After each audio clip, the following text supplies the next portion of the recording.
And we are live. Hello, everyone, and welcome to another episode of Translators On Air. My name is Dmitry Kornikhov. I'm your host. Join me today, my incredible co-host, Elena Tereschenkova. Hi, Elena.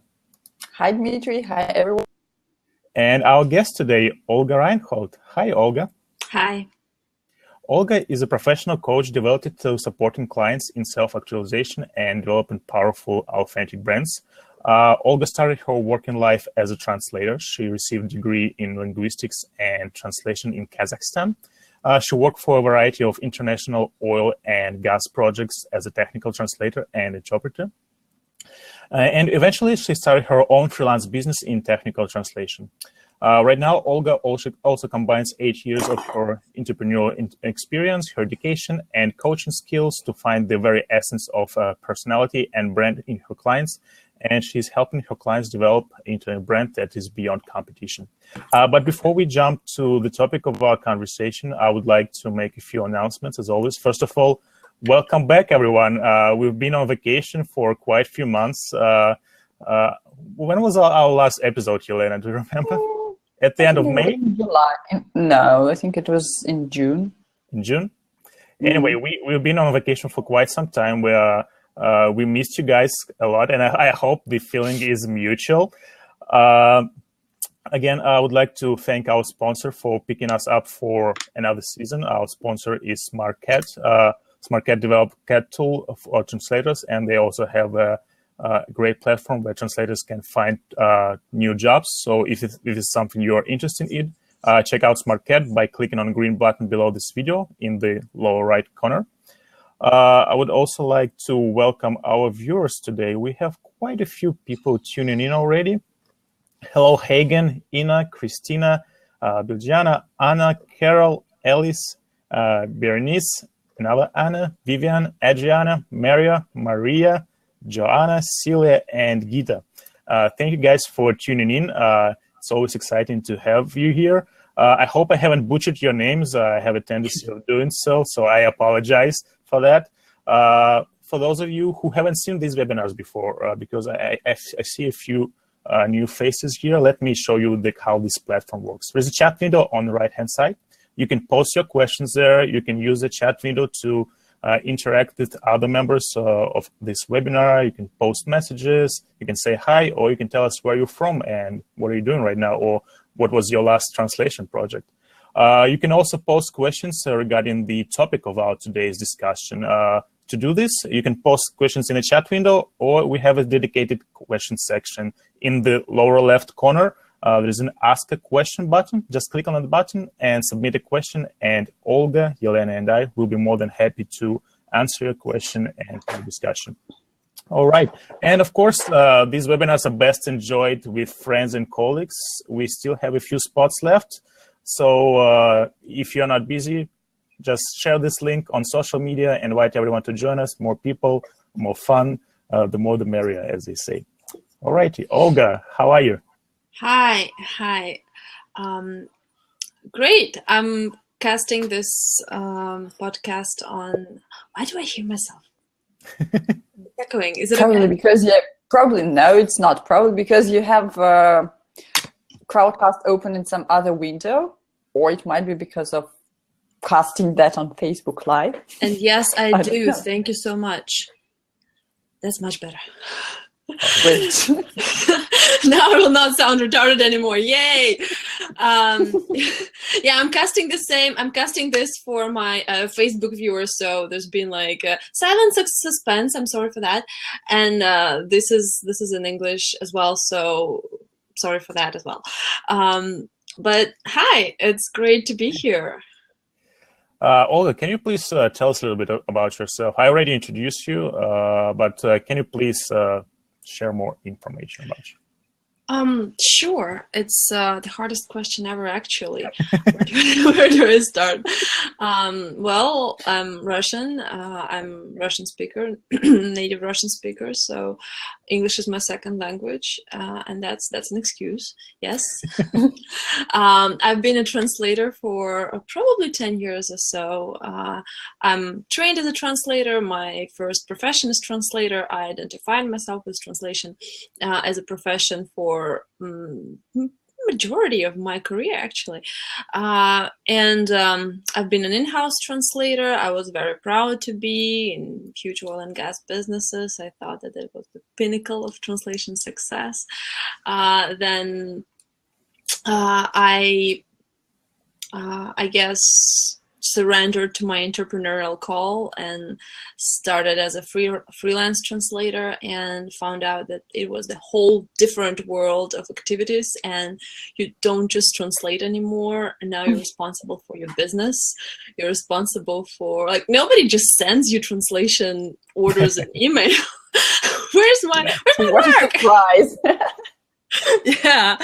So after so many years in, you know, like well-established positions in high-paid industry, you suddenly find yourself in, where's my work? And in the end of the month, like, where's my money? Because you no longer can just spend 8 hours in the office and then receive a paycheck, whether you had a work an email or not. It's funny to talk about it, but it was not funny back then at all, because it was reality. And being a good translator doesn't mean that you get the work, doesn't mean that you get the business, that doesn't mean that you will be paid. And it's it can be very painful realization, especially when you're so used to, I guess, find your own value in those things. So, you know, you start thinking, maybe I'm not a good translator, which is not true. Like, you can be a good translator, but if you're a bad marketer, you will end up what we call a loser, maybe, or, you know, what we don't call success for sure. So it's very important to find, I guess, the middle ground, especially if you're a freelancer and your business model is not such that you hire people to promote you. When you gotta promote you, and it's not the scale. It may not be the scale where you need people to promote you. And in translation business, it's usually the case, because there's only so much work you can do, and there is a reasonable price. You cannot raise your prices forever, right? I don't know, maybe something changed. But when I was last on Translat, like, there's a certain limit to where your prices can go. So having a promotion team for yourself may not be feasible at all.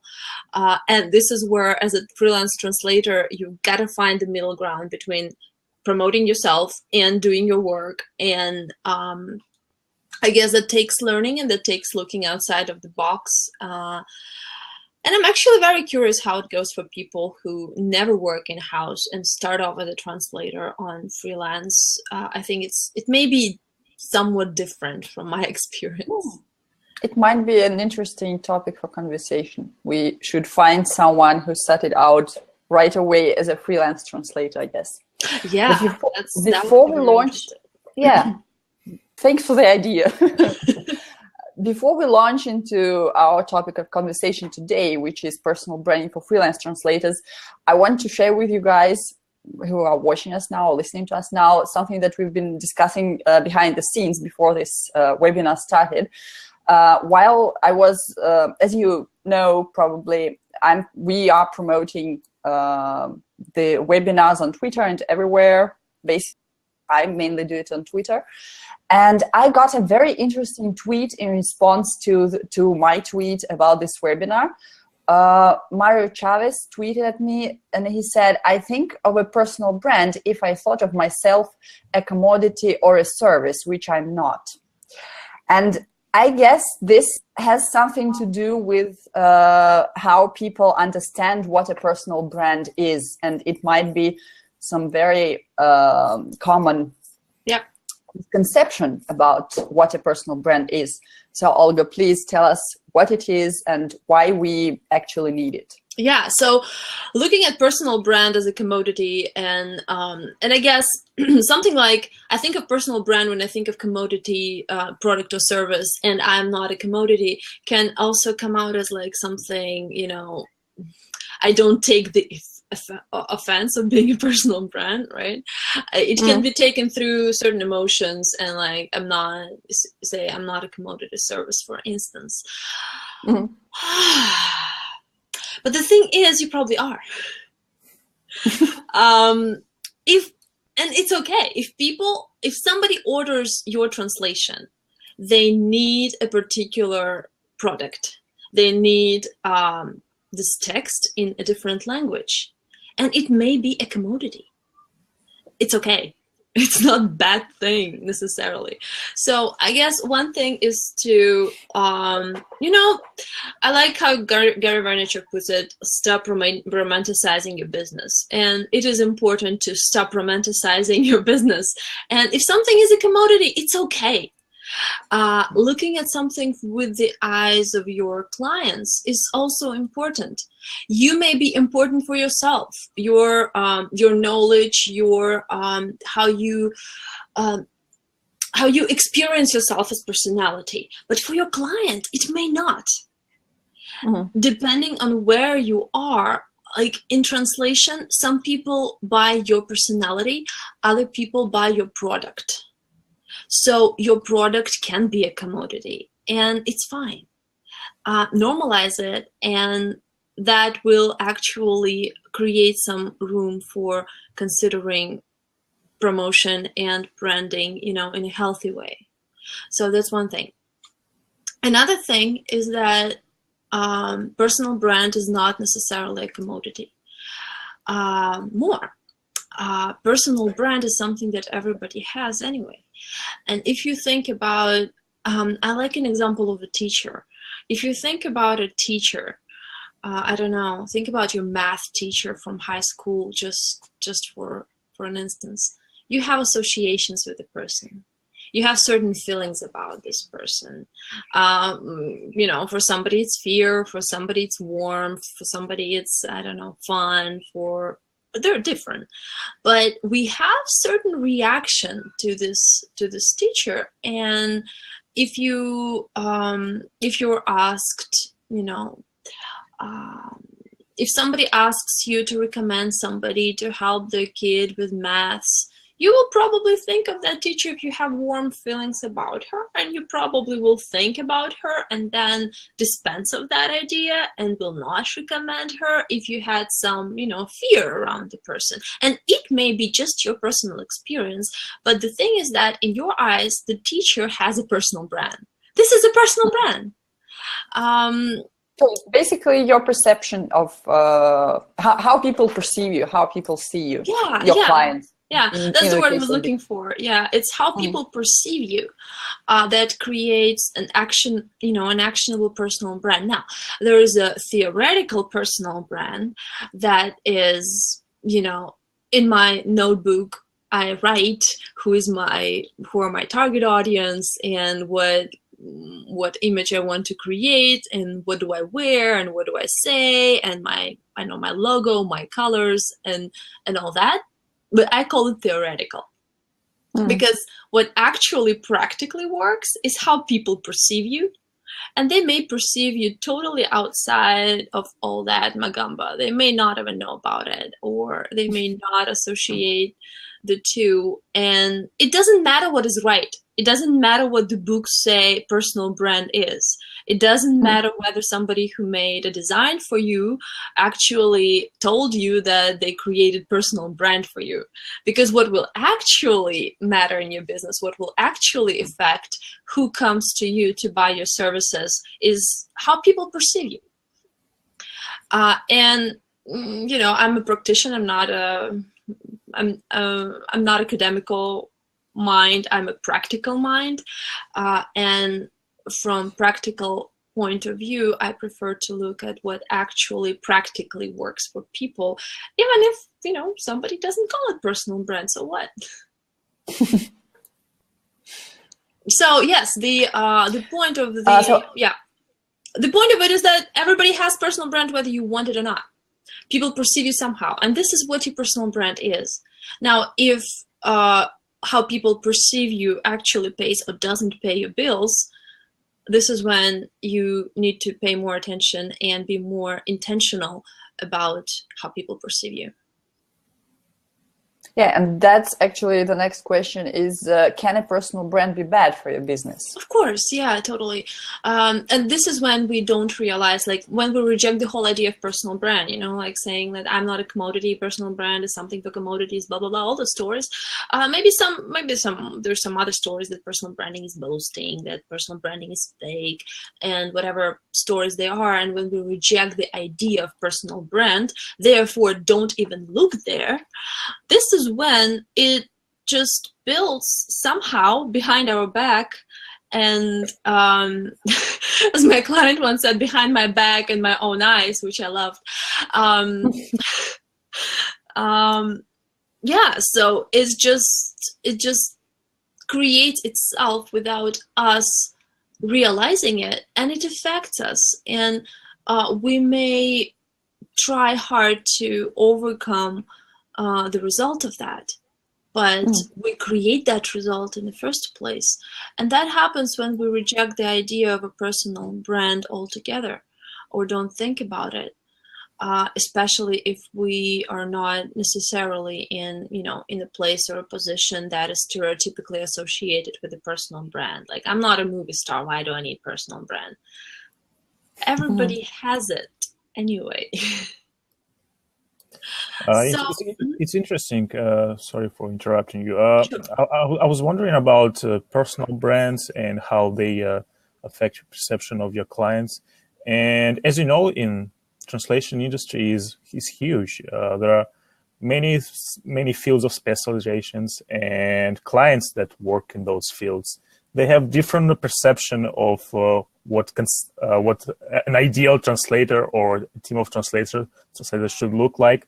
And I think personal brands should also work for your industry, because because sometimes there are industries where clients in those industries, they just wouldn't go for a translator who is focused on personal branding. They would rather go into corporate entity that offers some sort of a stability or integrity. And when these companies are looking for translators, they would rather work through an agency or a huge corporation, a huge company, rather than hire a well-established translators with personal brands. So I think the personal branding issue it all kind of depends on the industry. What do you think? Yeah, it totally depends on industry, and it's what doesn't depend on the industry is whether you should have and should build intentional brand or not. Because if you're a translator in an agency, then your personal brand affects how your agency works with you, and whether your agency actually hires you, because getting hired and getting jobs through agencies is not that easy. And sometimes it's much harder to please the agency HR than a particular client directly.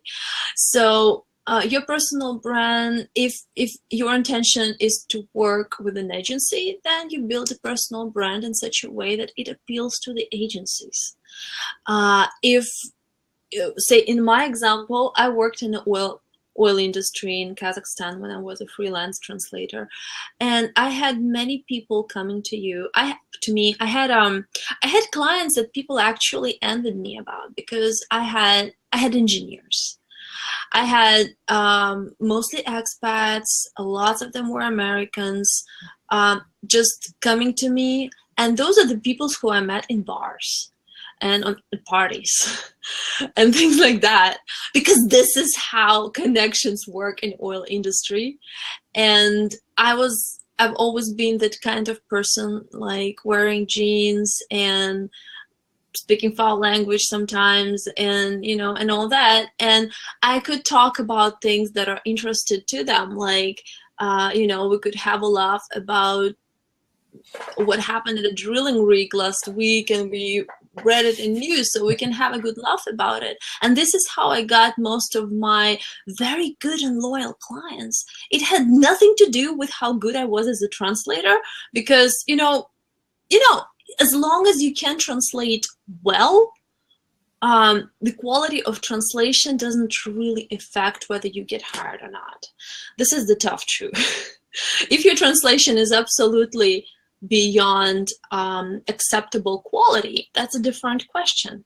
But if your translation is within the acceptable quality, then the quality of your translation, then, you know, how well worded your sentences are, and even how fast you are usually does not affect you that much, does not affect your client load that much.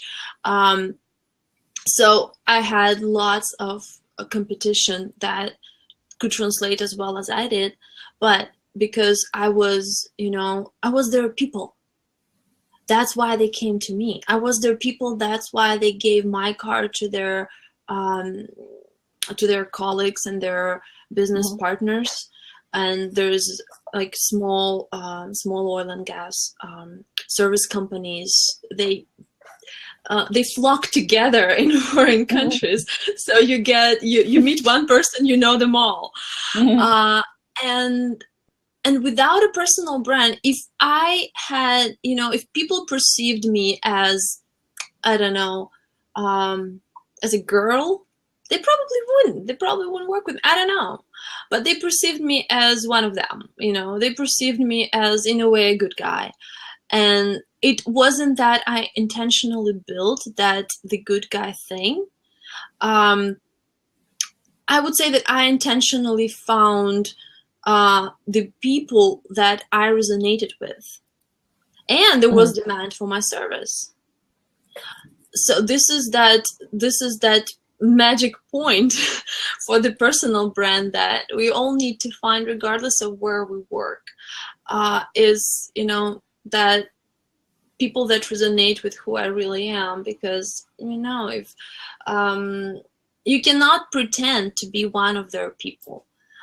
Our people, like my people, people I resonate with, is the information that we get on a much deeper level. It's information that we subconsciously scan, and we can see deep beyond masks, and we can see deep beyond the images that we try to pull on ourselves. So it's important to actually reveal who you are rather than make something up. Making something up just doesn't work at that level. But when you find that, it works perfectly. It works almost effortlessly. And I'm pretty sure that many of those who listen to us now can actually find the situations when that really actually worked for them. Because, you know, like with gravity, we don't need to prove that it exists. We can, you know, like people develop formulas for it to understand it scientifically, but we don't need to prove that it exists. We actually have many cases in our life that show that it exists. Same thing with, you know, this interpersonal communication and perception and personal brand on that level. We don't need to prove it. We don't need to somehow make it up. We can just look back and realize that, yes, that thing happened. People hired me because they resonated with me.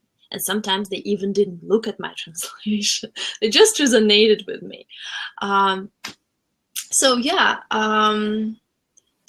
Interesting. You mentioned one benefit of having a personal brand, and that's basically you had a personal, although you didn't build it on purpose. So you had clients who resonated with you. Are there any other benefits of having a personal brand? Of course, the huge benefit of, you know, building the authentic personal brand is that you don't spend energy on maintaining it. You don't spend energy on, you know, making something up of you, or trying to be somebody, or trying to create an impression or anything. You don't spend that energy, and this is great. Because there's so many ways that you can, you know, use your energy, and that's a make or break in your life. And people spend so much energy trying to look as what they are not. So this is one of the great things about personal brand. And I do not believe in the limitations. You know, many people tell me that, like, but I work in an office as a translator. I work in an office. I must comply. I cannot be who I am. That's BS. if you cannot be what you really are, I don't think you can actually work to your full, to your full potential. And if you can be what you really are, your career works the way that it fits you. Like I had this example in my life. I was hired in an office, in a very office-like position, in a staff where there was all girls translating contracts or something, and that was not who I am at all. So I had to really break myself to appeal to that particular environment. What actually happened, I ended up in a technical department. I worked with engineers. My boss was senior engineer in the company. I was perfect there, and I could use so much energy because I liked it, because I liked the atmosphere, because it was my thing, it was my place. I could do so much more. I can be so much better translator. Did I put it right? I'm not sure. I have an excuse. Then if I had to pretend to be a good office girl, that it totally pays off, and life works that way. If we don't have a room to express who we really are, it means we did not really accept who we really are in the first place. And that's the essence of the authentic personal branding. So does building a personal brand require some specialist knowledge or professional help? Oh, sure. It's a combination of what comes naturally, and it does come naturally, and we actually started doing it naturally. It's great when it comes intuitively, and when once you start talking to a professional, like, oh, I actually did it back then. That's the perfect place. That means you actually tapped into something that is yours. What a professional can do. We have lots of blind spots, and professional can see those blind spots, such as we may not realize how our audience actually really sees us. Say, if you're an Proset, for instance, you may not realize how your Proset audience sees you, and yes, feels you too, because you look from the inside. And if, say, you're a new person in a platform, or if it's some other platform, you may be, you may have this fear of something new, and then you just try to adapt and comply with what others do, and you feel really, contained, I guess. So your profile turns out kind of boring.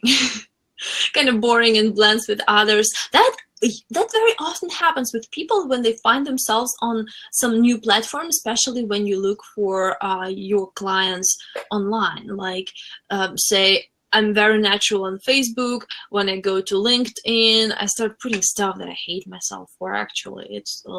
But that's how our psychology works. We try to, in a new environment, we're stiff, and we just try to be not that bad.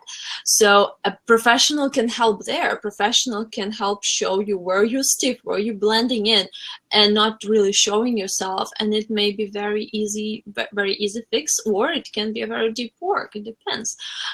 But yeah, professionals that actually make you comfortable in a certain environment is one way to help. Professionals who are good with personal branding, that again, they can see your blind spots, and where you don't reveal yourself, or where you don't show yourself, or where you don't understand something about your clients, about your target audience, where you don't understand something, not quite realize something about what is it that you have to offer. Like, in my example, I'm a girl in jeans in a bar, and I can speak English, and I have a translation diploma, and I can do translation for you.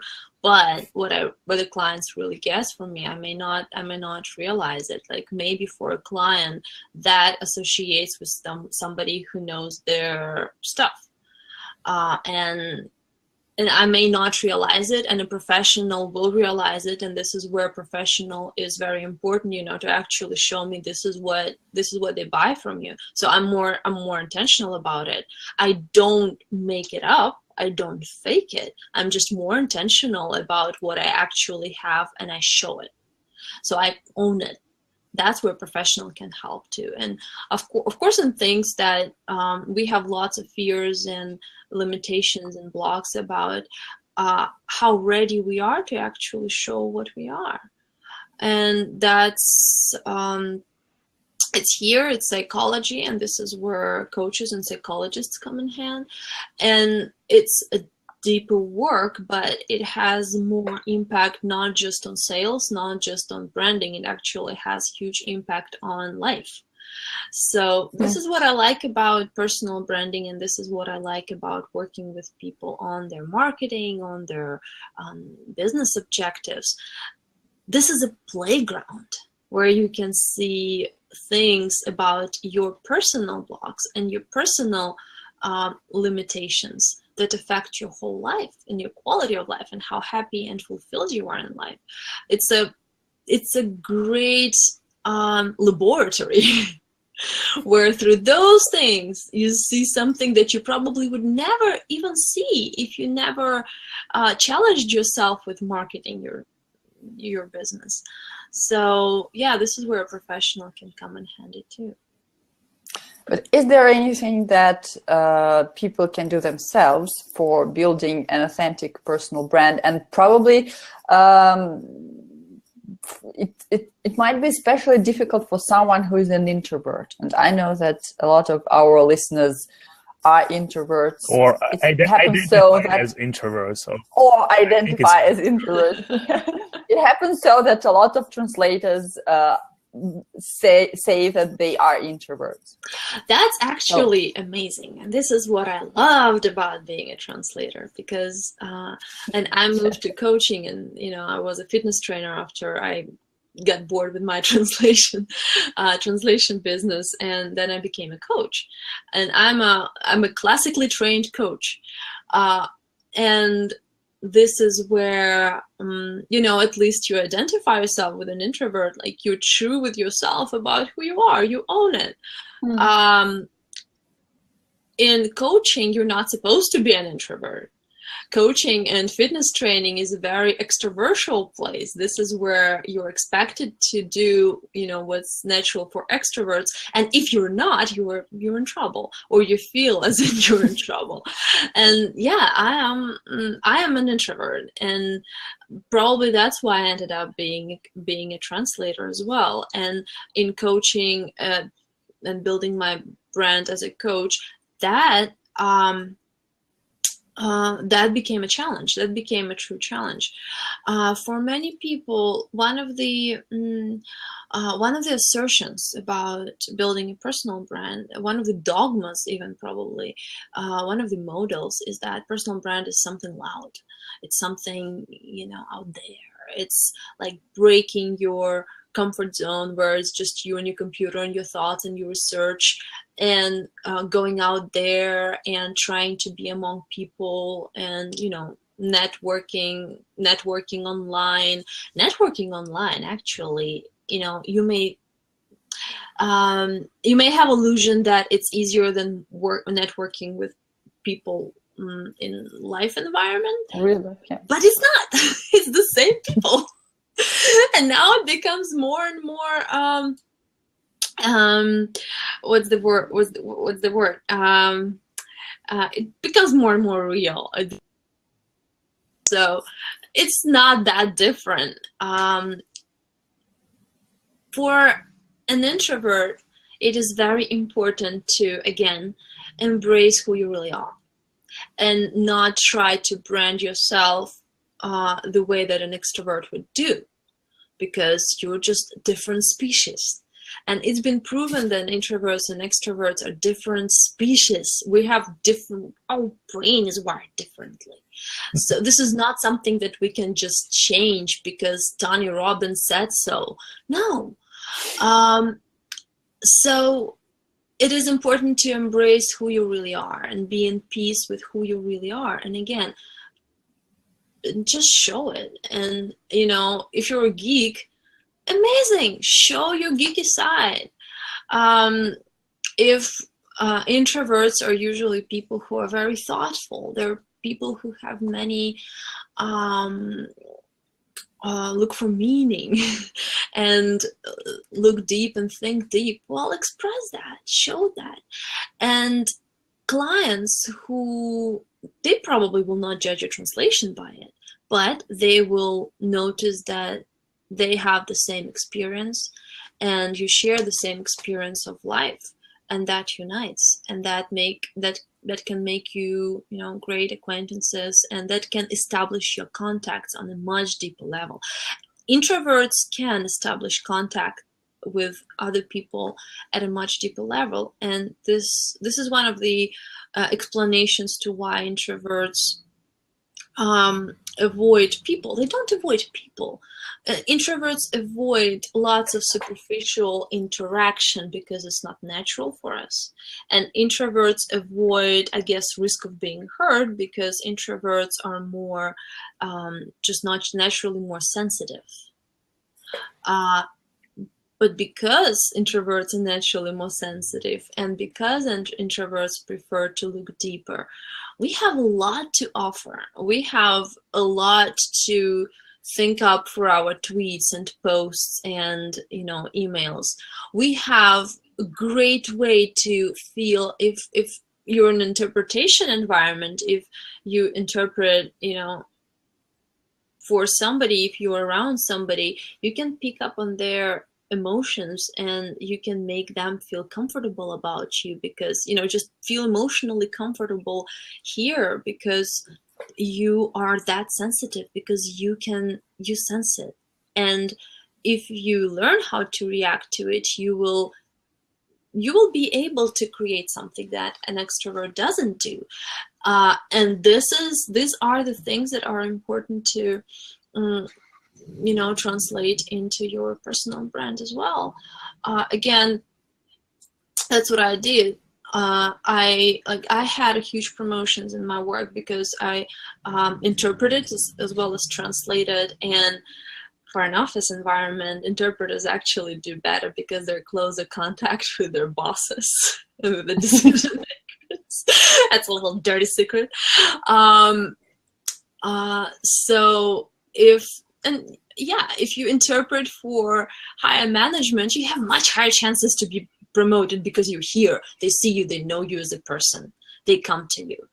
If at that you can pick up on their emotions, if at that you can neutralize and normalize, you know, emotional environment, if at that you can create some, you know, sense of comfort in unsettling situation that many business meetings and business conversations create, you will be the go-to person.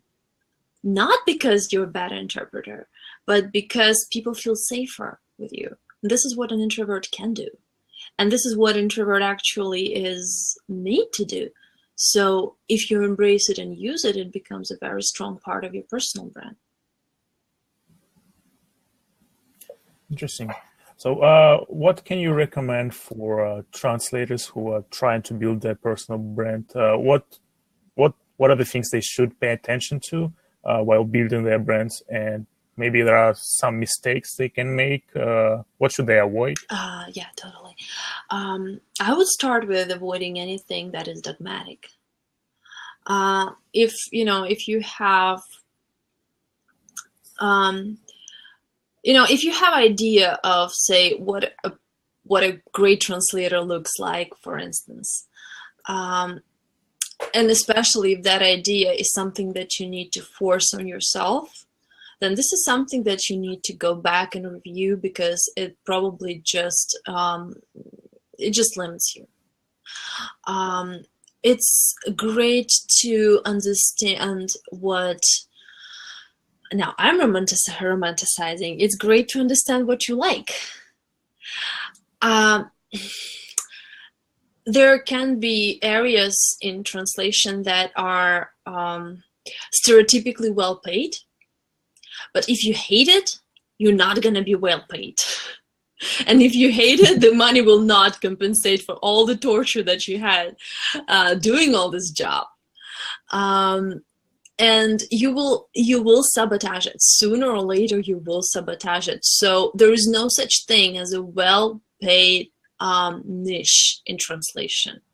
If you don't like it, if it doesn't excite you, if it doesn't, and you don't have to love it all the time. You can be tired, you can be bored, you can be, you know, you can, how many pages do I have left?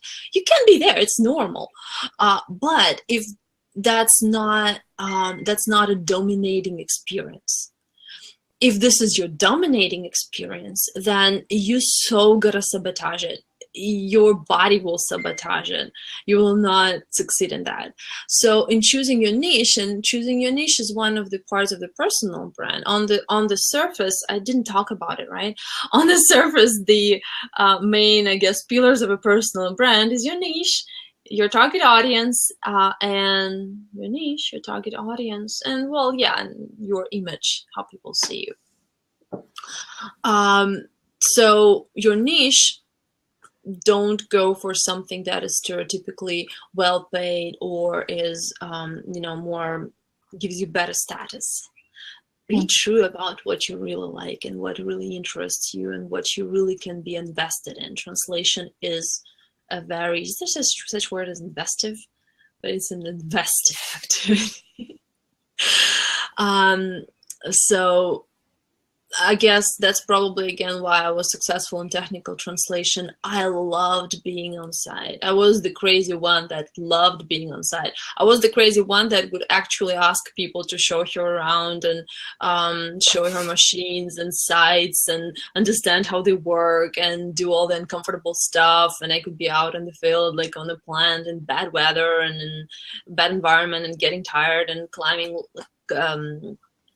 ladders, and not because this is the good thing. No, I was excited about it. I loved it. I had this, you know, feeling of excitement raising in me every time I saw a plant. I think if now I found myself on an oil plant, I would be that excited. Like, I know I'm gonna be tired and hungry and smell with gasoline, but this is exciting. So without that, I wouldn't be able to do what I did. And it is important to find that thing. It may be purely irrational. It may be not what others, you know, find exciting too, and it's fine. It's got to be exciting for you. I think this is the core for a niche in translation. I don't know if that's true for every profession. I wouldn't speak for every profession, but for translation, I think this is the core, especially now that we're globalizing. You can find translation orders in practically any niche. You can create it. If you love it, you will create it. So that's one thing. Another thing is being true to yourself and communicating your real personality, because your real personality will show anyway. But if you don't communicate it, if you suppress it, then people who would relate to it will not relate to it. And whatever mask you try to pull on, people who would relate to that personality, they will find somebody who is true. They will not buy into that mask. So if you don't accept who you are, if you don't translate who you are, and if you try to pull some mask on yourself that you think is good, you end up in the gray zone where actually nobody can relate to you, really. And yes, and then you have to compete on prices and how good your translation is, which is very limited. At the same time, if you translate with who you really are, there will be people in your niche who will love you for who you really are, and that's why they will buy from you. And you may not be specialized in that particular niche. They will buy from you, and they will teach you, and they will give you support materials. They will want you to translate for them. That happens. That happened to me all the time. Because that interpersonal communication is that important. If somebody relates to you in, you don't have to please whoever you think is the decision maker in translation process. Like one of my examples with the same company, I was I had an interview for one position, and at that interview there was the senior engineer, and he just looked at me and he's like, no, I want her in my department. That happens all the time, and you don't have to please the decision makers. You need to be relatable, and then those people will help you get the work or will find you. This is important. What else? It is important to have consistency. Consistency with who you are, with the personality that you translate, and naturally you will draw on personalities that want to work with you and what you look like at that. And what other superficial, I guess, signals you send to other people, and whether it is consistent with who you are. I guess the easiest example is if you were hired because, like in my case, you're one of us in the oil industry, and then you show up as, in a perfect suit, perfectly suited, on high heels and everything. There's some like inconsistency with that. There's nothing bad about it, but there's certain inconsistencies. So at the same time, you don't always show up in jeans for business meetings. So I watch that I have that balance that fits the occasion, but at the same time expresses who I really am and doesn't contradict who I really am. People have their associations with superficial things, and I don't think underestimating superficial appearance is such a great strategy. So whoever builds their personal brand need to look after that too. And I want to go back a little to what you've just said about expressing who you really are. What are some of the ways some practical ways that translators can use? Where can they express who they really are? Blog posts, Facebook posts? Oh yeah, sure. It's where you communicate. It's where and how you communicate. And again, it depends on the model, on the business model, and where you get your clients from and how you work. And of course, if you work as an interpreter, you have a lot of room to express who you really are because you're in communication with people. Your blog, your, podcast, I think Mitri shows great example to that.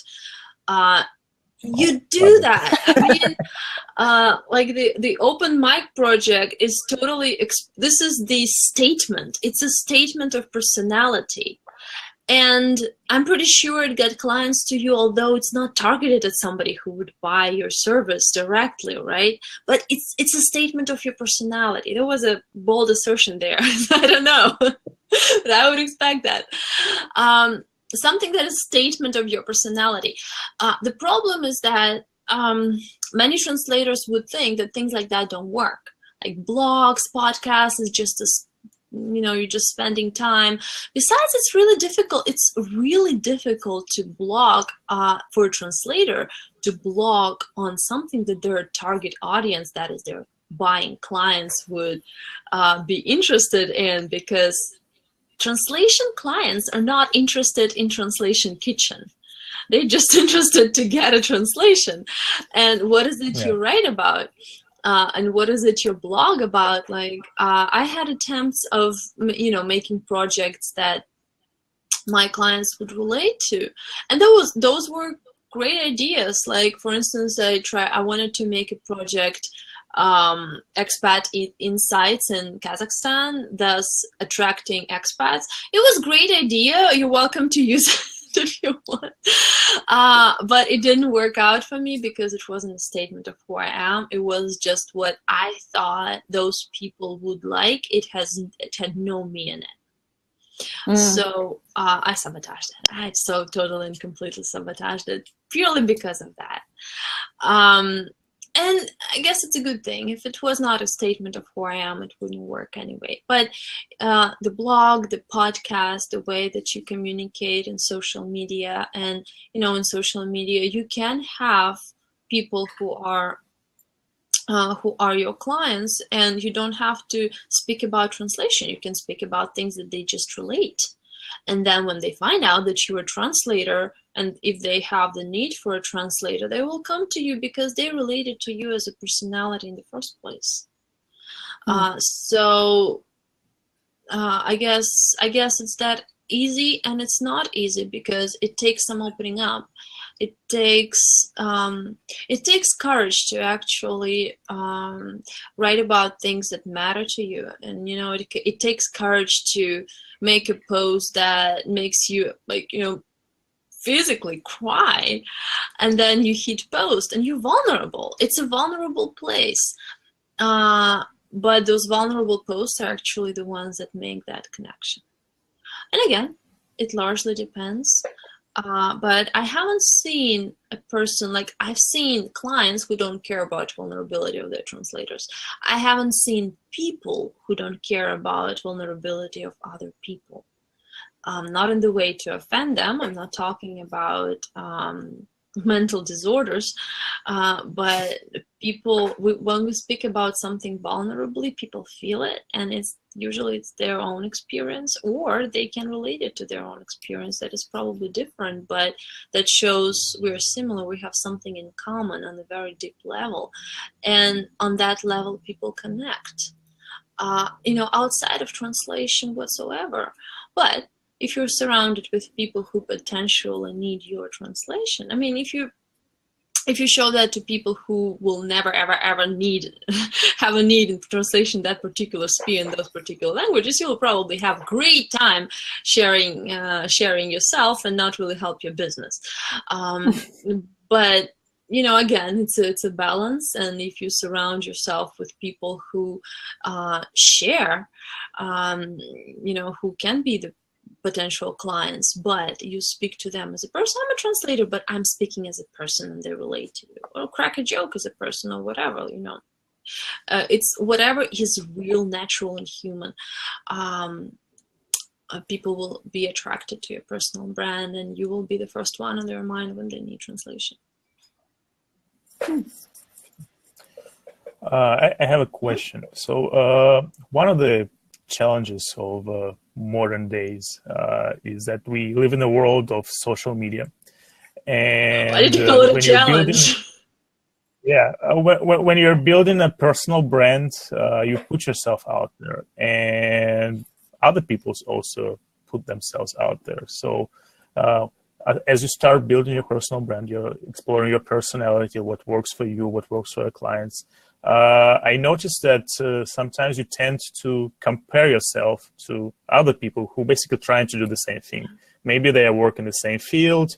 Maybe they're doing the same kind of translation projects. So consciously or subconsciously, you start checking out what they are doing. You start following them. You start analyzing what they're trying to do. And at some point, you start comparing yourself to them. And this is not exactly a good thing, because you don't know the whole thing a lot of times, because you don't know what it takes them to do what they're doing. You don't know what's really going on behind their personal brands. So how can translators avoid this comparison trap, and how can they solely focus on what works for them, on how they can focus on their personal brand without comparing themselves to hundreds and hundreds of other people or their competition? That's an awesome question, and that's experience talking, right? Who hasn't been there? And yeah, that's the big challenge of the social media. The big challenge of the social media is not that it's social, it's not that it's access to other people. It's great, but yeah, the challenge of social media is that we can craft our life there, and our brain is like, it's actually as it evolved in a Stone Age. It definitely has not adapted to the fact that people can craft their life. It perceives what it sees as the, you know, whole reality and builds upon it and does its thing. So yeah, that's the challenge. And that's one of the things to realize, you know, that what I see on social media is what people choose to put out there, and everything else. And this is like, for example, a person puts out, I don't know, I'm working for this project, for this, I don't know, ExxonMobil or something, whatever thrills you. And our brain starts making the story of how a person is successful, how a person has so much money, or so happy, or, you know, things that are almost irrelevant, like happy. Do we think that a person who works for ExxonMobil happy? Yes. Doesn't make sense? No. This is how our brain works. But this is how it works. And it is very important to watch how we start building up on a signal. Like, we just have a fact that a person does some project on ExxonMobil. We create a meaning to it. And from that meaning, we create other meaning when we try to compare ourselves to this person. And this is where our energy goes in a, you know, goes in a dump. So it's important to see that in the first place, see that first, that, you know, it's just something that happened to a person, and we are meaning-making machines. We cannot stop being meaning-making, although we try. So many coaches who try. We can stop being a machine. That's what we can do. We can choose the meaning that we create for it. And, you know, after all, if we see that somebody is working for the company that we want to work, we can attach any meaning to it. We can choose the meaning that we attach to it. We automatically attach meaning, well, I'm not good enough. But we can attach the meaning of possibility. We can attach an opportunity. We can attach, you know, something like, hey, this person has something that, you know, would make me want this, to know this person better, and maybe make a connection or something, or directly ask. You know, it can be a source. Like, how did you get the job? Oh, they have an opening there. They have 5 more. You know, that can always happen. So it's what meaning we attach to a simple fact that we see is our choice. So social media don't do anything to us. We do everything to us. Another thing about comparison is that we are made, as mammals, we are made to compare ourselves to others. This is, you know, this is competition. This is the this is how we're governed by our nature. It's normal. And we compare ourselves to others when we assert that they are the same.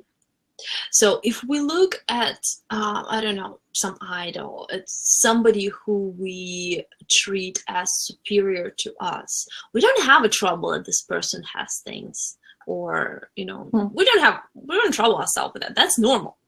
That's how we made as mammals. We made as mammals to, like, it's, you know, we agree, we accept that the person who is superior to us have something that we don't have. But if we consider this person equal to us, that's where it starts. That's where their success is inconvenient to us, or whatever we see about them may be inconvenient to us. This is how we made. But that is assumption. In the, you know, it's labeling superiors as superiors. It's label equals as unequals. This happens when we see people through those labels. And again, those are the labels that we attach. As humans, we're all individuals. As humans, we're all unique. As humans, you know, it's human and human.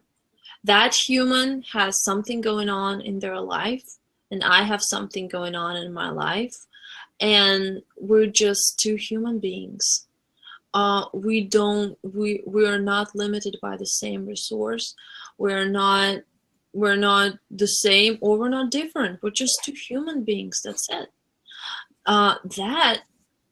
That removes that comparison, you know, that pain of competing and comparing ourselves to others.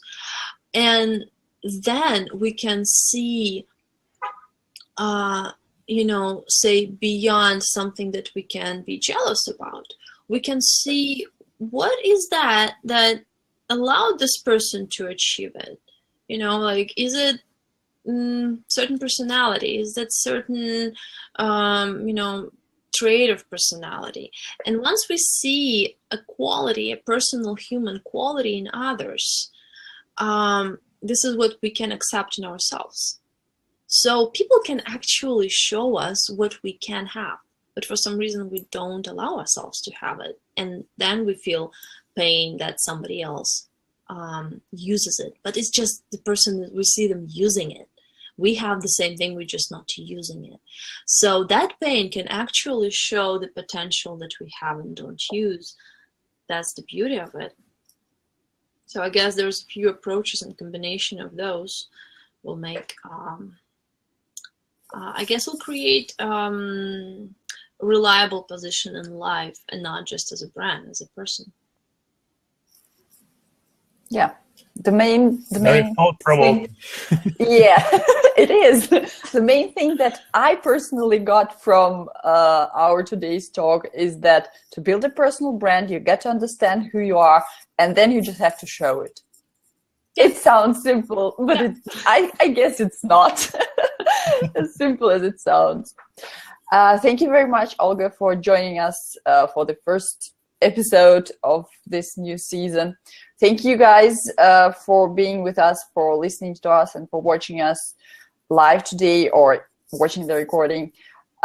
Please don't forget to check out the website of our sponsors at smartcat.ai, and we'll see you next week. Yeah, thank you so much, guys, and thank you, Olga. Have a wonderful day or evening, everyone. Thank Bye-bye. you. Thanks Bye. a lot. Thank you for having me on the show. Bye. Bye.